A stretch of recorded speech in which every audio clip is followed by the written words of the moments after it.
Começa agora mais um Freudcast. Aqui, nada é proibido. Vamos falar de angústia, sexualidade, maternidade, pânico, remédios, síndromes, fetiches e tantos outros assuntos que envolvem nosso inconsciente, só que, desta vez, quem vai sentar no divã são as neuroses e não o paciente. Alerto que nem sempre teremos respostas prontas, mas prometemos que, no mínimo, você vai ser desafiado para olhar a si mesmo e repensar sua vida. Começa agora, Freudcast. Olá! Bem-vindo a mais um episódio do Freudcast. Hoje nós iremos falar sobre abandono, trauma, sob a perspectiva de Sandor Ferenczi. E quem vai falar conosco, sobre estes conceitos é a psicanalista e psicóloga Cláudia Moraes. Cláudia, bem-vinda ao Freudcast. Muito obrigada. Deixa eu começar te agradecendo pela oportunidade, Espero que você tenha visto a nossa live lá no Psicanalítico e por isso tenha convidado, porque eu gostei muito de fazer aquela live e eu acho que aquela live sobre a mãe morta tem a ver também com o nosso assunto de hoje, Então,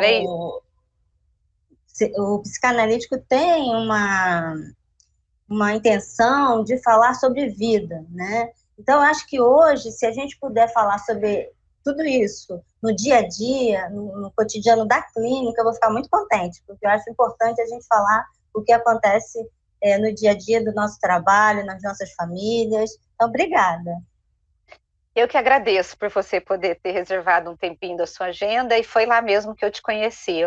O Márcio Garrit, ele jogou no Instagram, ele é meu professor, e aí eu assisti e achei muito interessante.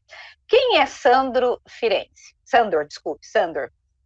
Olha, eu acho que em primeiro lugar eu tenho que te dizer por que eu me aproximei do Ferenczi, Eu acho que é justamente porque ele é um cara que tenta se aproximar cada vez mais do sofrimento humano. Então, é um psicanalista húngaro, que vem na contramão, muito, muito moderno para a sua época, e vem convocando, isso eu acho muito interessante, convocando o analista a olhar o seu lugar, a olhar a hipocrisia do analista, que ele precisa estar a todo momento olhando a sua análise pessoal, porque se você for parar para pensar, a gente tem uma figura assim, muito engessada, onde as pessoas que da área psicanalistas, psicólogos, se colocam muito com o saber sobre o outro, E com isso acabam deixando de se olhar. O que eu acho mais interessante do Ferenczi, que ele foi pupilo de Freud, ele teve lá uma identificação muito forte com Freud, ele colocou Freud no lugar de pai dele, história dos bastidores lá da psicanálise, O Freud com essa força toda em cima do Ferenczi, mas aos poucos ele foi se diferenciando e foi buscando outras coisas, E ele ficou conhecido como um psicanalista dos casos difíceis. Ele o que seria, hoje, o que você diria que seria um caso, quais são os casos difíceis que você classificaria, se é possível conceituar hoje para tratar na clínica? Eu acho que todos os casos são difíceis, porque todos são um enigma. Mas eu acho que ele estava querendo dizer daqueles casos que ninguém queria pegar. Aqueles casos das pessoas que não associavam. Freud era um que ele estava acostumado com os neuróticos, A praia dele era essa. Não, e principalmente sobre esses casos que eu acho que sempre existiram, mas que estão hoje mais em cena, que são essas pessoas que não associam, que você fica buscando alguma coisa, que não te trazem sonhos, que não cometem atos falhos, e você vai ter que pegar alguma coisa nos detalhes. E isso eu acho que exige uma entrega maior, um exercício maior do psicanalista, do psicólogo, De você, às vezes é um detalhe, um jeito da cabeça, um acessório, uma respiração, uma fala que passaria despercebida, porque não é associação. Então, exige muito mais, e cada vez mais esses casos têm aparecido. A gente tem que se debruçar sobre isso. E você acha que é por isso que o Ferenczi, ele falava tanto da importância da psicanálise, porque para que o psicanalista ele tenha esse olhar atento para tudo que está acontecendo ali na clínica, ele também tem que ter o autoconhecimento, né? Você acha que é isso ou é basicamente isso? Eu acho que esse é o pilar mais forte, eu entendo assim, que para você se debruçar sobre o outro, você tem que estar debruçado antes sobre você mesmo. Né? E eu conheço muitas pessoas, isso é muito complicado, porque as pessoas vão se formando e querem atender, mas não lembram que precisam ser atendidos. E esquecem dessa questão do tripé. Né? Mas não importa, não precisava ter tripé. É uma responsabilidade nossa. A partir do momento que você mergulha nessa área de trabalhar com o sofrimento alheio, com a vida do outro, você tem que se perguntar e ver como é que você está. Né? E o Ferenc, ele ia se colocando à prova, dando a cara a tapa, buscando técnicas diferentes, né? E ele se preocupou, ele ficou conhecido também como tendo a clínica do trauma. Ele foi muito em cima do trauma, que era um olhar diferenciado do de Freud. E é isso que eu queria que você do trauma falasse um pouquinho do trauma na visão do Firenze, se puder, para a gente poder entender quem está nos ouvindo.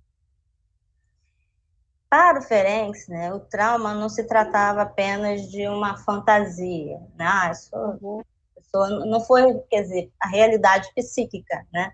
Ele dizia assim, algo aconteceu de fato. E eu acho muito interessante como ele apresenta o trauma, porque é como se fosse uma historinha, né? Então, vou tentar trazer para vocês aqui.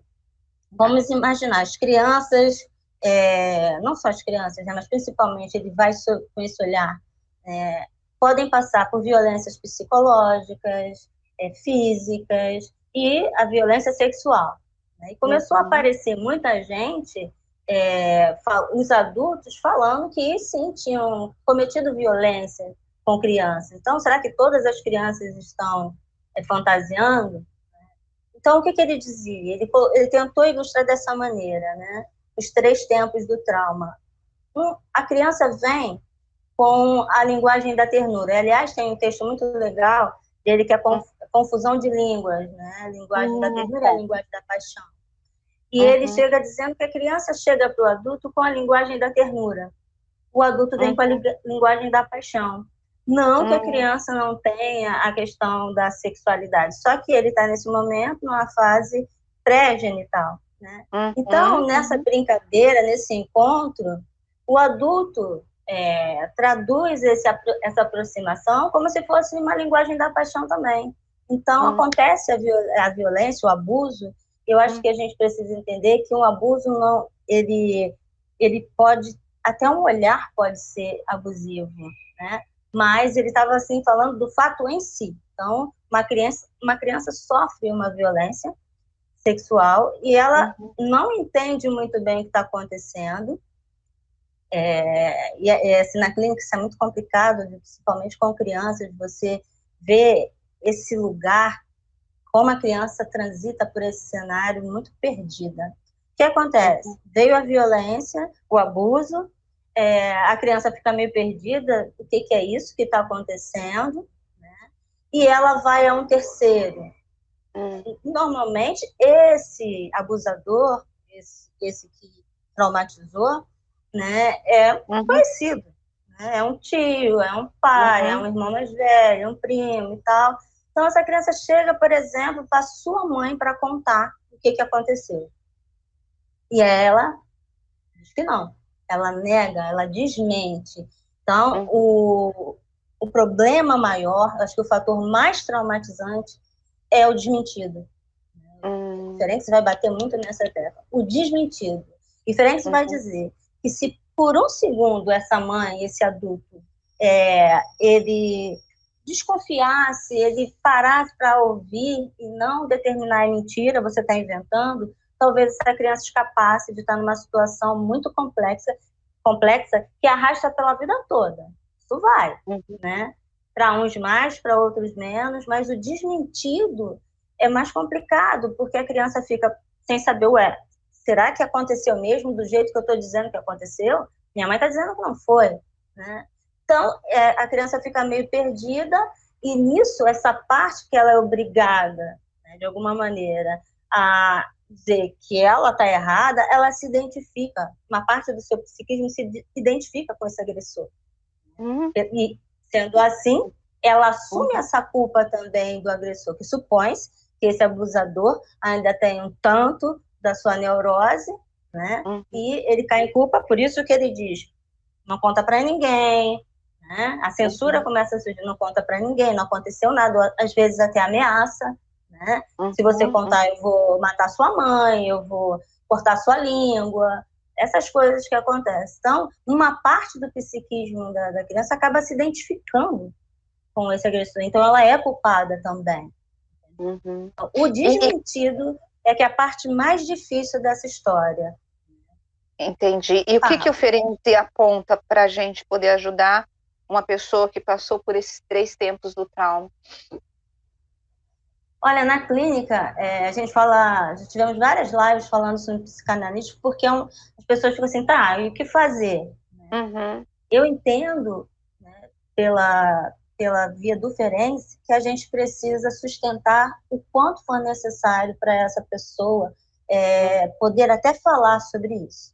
Né? Então, não tem mágica, não tem receita de bolo. Né? Como todo processo analítico, se trata de uma construção em cima de uma desconstrução. E é muito doloroso para a pessoa até poder falar sobre essa situação, né, de que aconteceu. Uma parte que vai negar aquilo, né? E outras pessoas já chegam trazendo, eu estou falando dos adultos, né? Que trazem essa criança ferida. Né? Quando um sujeito ele tem o seu ego quebrado numa situação dessa, cindido, clivado, há uma separação ali, né? Então, eu costumo dizer que há um descompasso entre essas duas partes, né?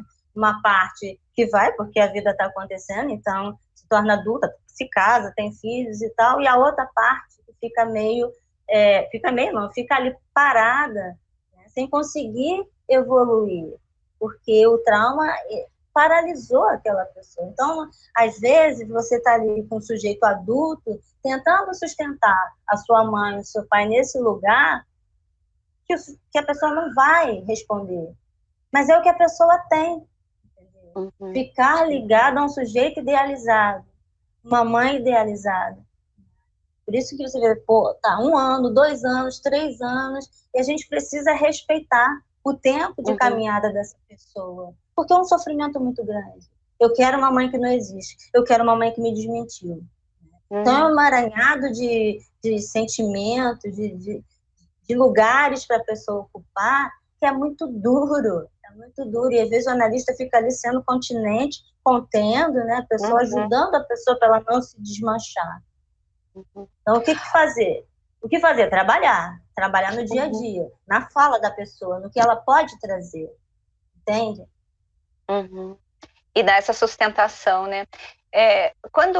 Hoje, por exemplo, eu estava apresentando um programa de rádio e aqui no estado de São Paulo, você está no Rio, né? Mas a gente tem aqui na nossa região, aumentaram os casos de homicídios aqui na região. E os especialistas, né, ligados à área social, disseram que isso aconteceu parte por conta da Covid, por conta da convivência. Então, você tem aí homicídios e tentativas de homicídios, brigas por parte de vizinhos, brigas entre marido e mulher, feminicídio, porque até então o que a gente tinha era assim, você tem muito homicídio em bares, as pessoas bebem, perdem o controle, e aí acabam brigando e tal. Você acha que essa violência, esse ódio, ele já era intrínseco a nós, ou a pandemia, ou a falta de a gente não saber conviver e manter esses laços sociais acabaram vindo à tona e mostrando o pior do que o homem tem? Como que você avalia isso, assim, dentro dessa ótica psicanalítica? Se é possível fazer essa análise? Eu costumo dizer que a pandemia, ela deu uma sacudida porque as casas eram casas de passagem, né? As pessoas se encontravam de manhã, tchau, tchau, bom trabalho, deixa na escola, tchau, e se reencontravam no final da tarde. E a pandemia fez as pessoas ficarem muito juntas, muito próximas. As pessoas tiveram que se olhar, né? olhar para o outro e, consequentemente, olhar para si mesmo. E não gostaram muito do que viram. Começou tudo a transbordar. O caso de mulheres espancadas dentro de casa aumentou. Que já apanhavam, passaram a apanhar muito mais. Crianças também sofrendo todo tipo de violência. Parece, sabe quando você está ali encurralado e de repente explode tudo? Que já estava tudo ali. Só que não havia ocasião. Havia de uma maneira diferente. Né? A pandemia foi estreitando, as pessoas que eram ansiosas, a questão da ansiedade foi lá, ultrapassou o teto, casos de depressão que já estavam sendo tratados, as pessoas caíram muito mais. Então, mas essa coisa da violência, acho que a pandemia só veio encurralar um pouquinho e transbordou. Ela já existia, na verdade, né? E a gente está vivendo um tempo em que o ódio, né, está muito presente, ele é autorizado. Né? Pode matar, pode discriminar, porque uma nação precisa de uma fala de um pai, né, que diga isso pode, isso não pode. Isso já vai trazer lá no texto Totem Tabu, né, quando você se identifica com esse pai. Né? Então, uma nação que se identifica com alguém que está dizendo pode discriminar, pode matar, a nossa vida. Realmente, eu fico às vezes me interrogando qual é o valor, né, que a vida tem. Que o outro pode morrer ali na sua frente, que está naturalizado. Né? Não sei quantas crianças sendo assassinadas, mulheres, né? Foi janeiro do ano passado, ou de 2019, a coisa já vem crescendo, né? Mulheres sendo assassinadas, assim, porque elas dizem, não, eu não quero mais, eu não aguento mais essa relação. Que ousadia dessa mulher dizer isso, né? Então, acho que está autorizado discriminar, já havia, mas agora é escancarado. Está autorizado matar, né? E a pandemia foi fazendo a gente mergulhar, navegar aí no mar de muitas contradições. Eu tenho certeza que você conhece pessoas que você jamais imaginou, né, que teriam essa atitude ou aquela fala. Então, essa coisa de que o brasileiro é hospitaleiro, é muito bom, é muito camarada, isso assim, só estava bem encoberto. O que tem muito natural em todos nós, mas que se deixar tudo solto, vira barbárie. Né? Então, nós temos culpa, vergonha, que são nossos freios, para segurar, e parece que a gente está vivendo um tempo em que não existe culpa, que não existe vergonha, que está tudo liberado, e a gente também está bem assustado com isso. Sim. Se a gente pode fazer alguma coisa, começa dentro da nossa casa, porque as próprias crianças estão sendo incentivadas a fazer isso. Pode tudo. A não respeitar o próximo, né? A não ter o sentimento de empatia nenhuma. Nada. É uma loucura. Então, vivemos um retrocesso. Agora, voltando aqui para Ferenczi, o que seria o abandono para ele? E como que você traria o abandono hoje na nossa sociedade? Eu vou usar um termo que eu tenho usado ultimamente, que é a orfandade em vida. Tem até um texto lá no nosso blog, são os filhos, os órfãos de pais vivos. O que está acontecendo? Que sempre aconteceu, mas eu acho que está cada vez mais forte. Essa orfandade, essas crianças que... eu vou te falar de 2 pontos. Dessas crianças que estão vivendo essa atualidade, em que os pais estão voltados para outras coisas, que não conseguem desempenhar a função materna-paterna, de uma maneira suficientemente boa, como diria o Winnicott. Então, nesse lugar de voltados para essa sociedade, de você ter que se apresentar, né, como fazendo parte desse bolo todo, com o celular na mão, tirando selfie o tempo todo, vivendo uma realidade que não existe. Então, a gente está todo mundo com a cara grudada no celular em busca de algo que a gente consegue identificar na família, do lado. Você fala com alguém lá no Japão, mas a sua comunicação dentro de casa não existe. Então, assim, eu na clínica infantil, por exemplo, as pessoas não gostam muito da clínica infantil porque de psicanálise com crianças, do atendimento infantil, porque você tem que lidar com família. Uhum. Se você não traz a família, você não tem o trabalho. Uhum. E, assim, muitas das vezes, esses pais que operam nesse abandono, que olham para qualquer coisa menos para o seu filho, eles entendem que estão fazendo tudo muito certo. Existe uma diferença do que a gente vê hoje em termos de educação, que a criança fica muito perdida, que ela faz o que ela quer, porque ela não tem ninguém para dizer isso pode, isso não pode. Ou a Michelle Campbell fala muito bem sobre isso, né? Do quanto está depositado na criança que ela tome as rédeas e escolha. Por exemplo, escolher. Chega a ser Você cruel pode escolher para o que criança, você quiser. né? Chega a ser... É desesperador. Porque a criança escolhe o que você quiser, a criança precisa que alguém diga, o limite é esse. Daqui você não pode passar. A gente recebe essas crianças doidas por um limite. Né? Então, quase dando na cara dos pais, querendo o limite, não acontece. Porque ou as crianças se tornaram invisíveis, e aí a gente está tratando da questão do abandono, né? Ou esses pais estão muito preocupados em não perder esse amor dos filhos. Então tudo, não chora, toma isso, não sei o quê, não enche o saco, toma isso. Não, ele não pode se frustrar, ao contrário. O sujeito precisa aprender a se frustrar. Porque a vida, ela vai muito além do que o jardim da nossa casa, do corredor do seu apartamento. Você atravessou aquela porta, você está no mundo. Então, a gente vê essas crianças totalmente desestruturadas por aí. Você vai hoje... Você olha para a adolescência que a gente tem hoje. O que eles estão recebendo? Extremamente perdidos. Porque vivemos uma época em que não podia nada e agora pode tudo. Eles estão totalmente perdidos. E o outro tipo de abandono é que, quando você trata o adulto, você tem que lidar com essa criança que está ali dentro, e o sujeito foi crescendo e ele traz esse abandono com uma raiva, é uma dor tão explícita, porque o tema bate naquele mesmo lugar. Ela não me cuidou, ela não me olhou, né? Eu só queria que ela reconhecesse, eu só queria que ele entendesse. Pessoas que estão aí, seus 45, 50, 60 anos ainda dizendo, por que ela não me cuidou? Por que ele? Por que teve filho?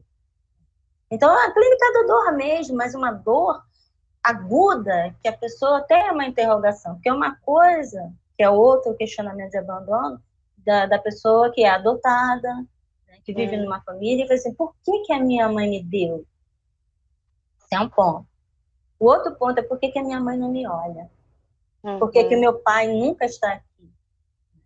Quando a gente estava falando lá da mãe morta, a gente está dizendo de uma mulher enlutada por conta de alguma situação, perda de um filho, uma decepção, em que ela se volta para ela mesma na sua dor e ela não olha o entorno. Ela não consegue. E essa criança fica numa convocação identificada com essa mãe, buscando. E a mulher não tem condição. Né? Tem esse filme que eu cheguei a comentar com você quando a gente estava trocando zap, Nas Profundezas do Mar Sem Fim, com a Michelle Pfeiffer, que fala disso, sabe? Mamãe com 3 filhos, e um desaparece, é sequestrado, e ela não consegue dar conta. Ela dorme, ou seja, ela se retira de cena porque ela não consegue. Ela está envolvida em culpa, em vergonha, sem força, ela está enlutada, né? Ela está sofrida. Só que os outros precisam dessa mãe. E não tem. É um outro tipo de abandono também, né? Tem outro filme, mas eu esqueci. O Vazio de Domingo é um filme também muito forte, de uma menina que é deixada aos 8 anos por uma mãe que vai embora, e aos 30 e poucos anos essa moça vai atrás dessa mulher e diz, olha, eu fiquei aqui nessa janela desde os 8 anos esperando você voltar. Nossa. E você não voltou. Por que você não voltou? Por que você me deixou? Você entende o quanto que isso é complicado? É complicado para uma criança pequena, porque a criança percebe e ela leva para a clínica, de uma maneira ou de outra ela leva. Né? Eu lembro de uma menininha que eu atendi, ela tinha 18 anos, e ela muito defendida, muito arredia. Ela era o rabicho da fileira dos filhos. Tinha os 9 filhos, ela era a 8ª. Né? Estava quase acabando. Né? e ela, pequenininha, mas a leitura corporal que a gente vê, né, toda assim, fechada, aí eu fiz assim um dia no rosto dela assim, por que você gosta de mim? Porque Ela assim, perguntou para você. Uhum. Isso em um momento. No outro momento, a gente desenrolando o trabalho, eu terminei o atendimento, levei ela lá embaixo, aí é outra parte que você começa a conseguir acessar, e a gente vai com um passinho de formiguinha, e ela se pendurando em mim, porque a criança faz isso, ela vai escalando adulto, né? Você me leva até a porta? Leva você até a porta. Você pode me levar até, porque ela ia sozinha. Ela ia para o atendimento sozinha e ela voltava para casa sozinha. Ela morava numa comunidade próxima dali. Mas você me leva até ali à esquina. Eu levei até ali à esquina. E você, agora eu preciso voltar. Né? Então, as pessoas ficam meio arredias com a questão da clínica com crianças, porque você precisa convocar esses pais, você precisa que eles trabalhem junto com você, você precisa entender o que foi a história infantil desse adulto. Dá trabalho. Dá trabalho. Você sabe que um dia eu estava num grupo um encontro de grupos, né? E era uma palestra de orientação para os pais, para falar sobre limites, sobre esse amor que a gente pode chamar de responsável, né? Porque você tem um amor permissivo que tudo pode, né? E você tem o outro amor que os filhos estão requerendo, que é esse limite, eles não dão. Ou você tem aquele amor repressivo, né? Aí a fala das mães era assim, puxa, as mães são culpadas de tudo. Você acha que a psicanálise coloca um peso muito grande? Olha, uma vez eu estava fazendo uma palestra falando sobre fracasso escolar, né? Aí no final, quando abrindo para as perguntas, não adianta, a mãe vai ser sempre culpada de tudo. Eu acho que, assim, em primeiro lugar, a gente precisa lembrar que na nossa cultura, a maternidade ela é algo santificado, né? Você é mãe, então você é colocada num lugar muito alto, mas ao mesmo tempo você é cobrada de uma maneira muito dura.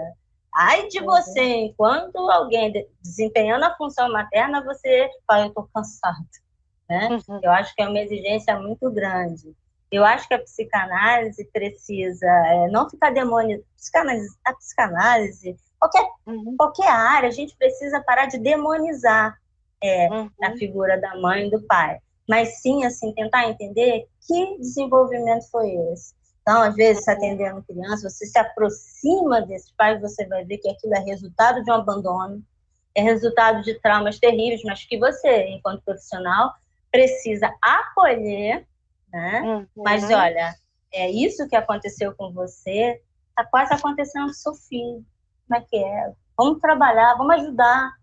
Então, porque se ficar nessa coisa, né? Eu me sinto muito repetitiva, porque o primeiro lugar que vai sinalizar que tem alguma coisa errada com a criança é a escola, porque ela sai da família, ela vai direto para a escola, sai do grupo familiar, vai para a escola. E lá começa a aparecer alguma coisa. O que a escola faz?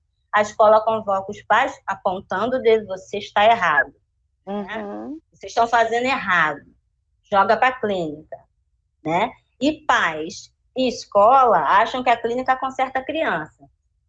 Só que o papel da clínica é fazer o seguinte: escola, pais, bora trabalhar, porque tem trabalho para todo mundo aqui. Tem questões que são pertinentes ao território escolar. Então, tem que ser resolvido no território escolar.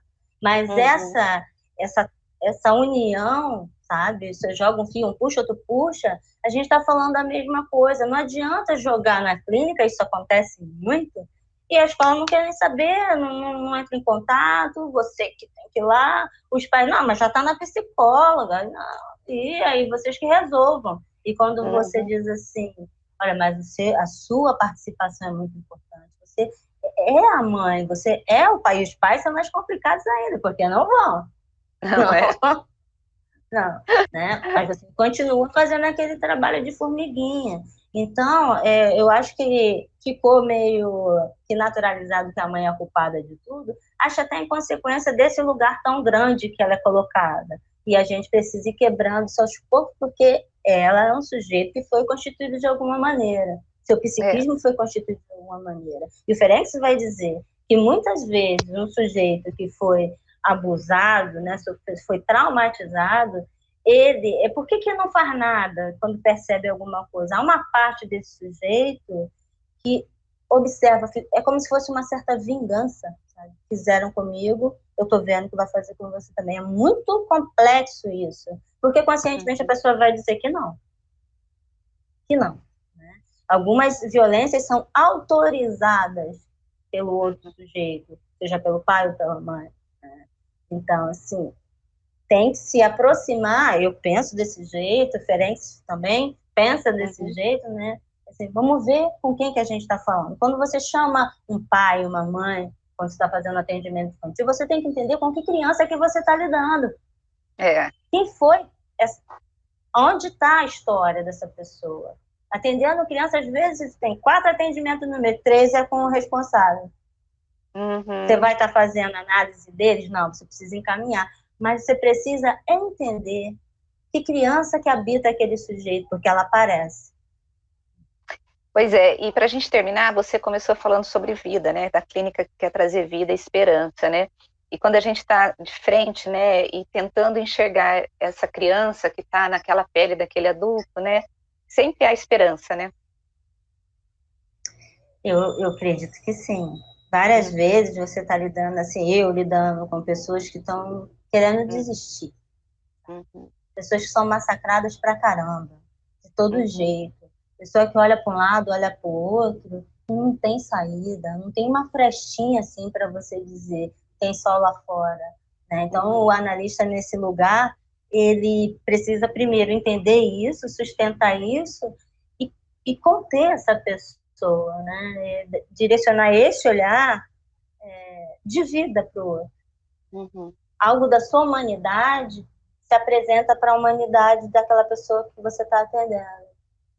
Então, nesse espaço de análise, né, é cheio de potencialidade esse espaço, entre dois inconscientes que em algum momento se encontram, né?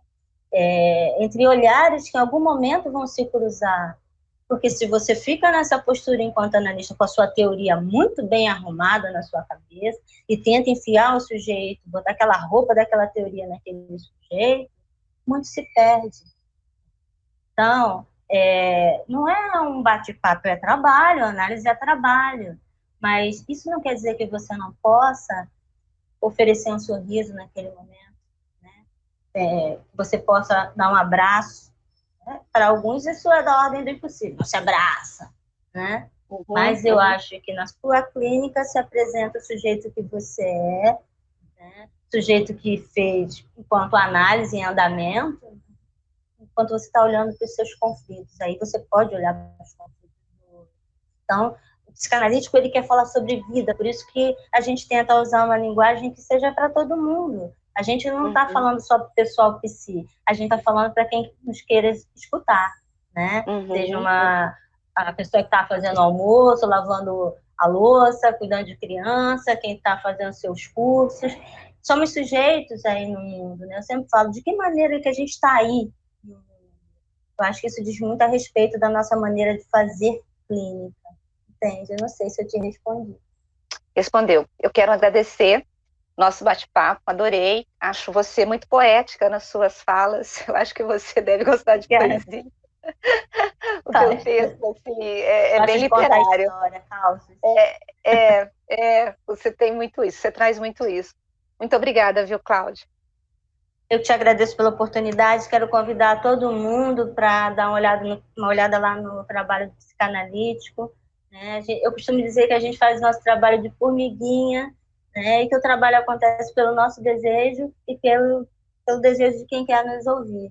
Então, um beijo no coração para todo mundo e cuidem-se, amem-se, é assim que a gente precisa, ao meu ver, tentar estar no mundo. Tá bom? Muito obrigada, viu? Bom, beijo. E com esse final, beijo, e com esse final de cuidem-se, amem-se, eu quero me despedir de você, lembrando que nós devemos amar e ser amados, né? E não custa a gente distribuir abraços, como a Cláudia falou, distribuir afetos, né? Todos nós somos carentes de afeto.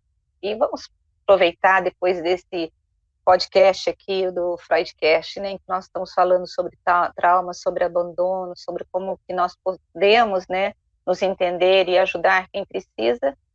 E uma forma de ajudar é distribuindo amor. E eu volto com você na próxima semana com mais um psicanalista e com mais um tema muito interessante para a minha vida e para a sua vida. Beijo e até a semana que vem. Tchau, tchau.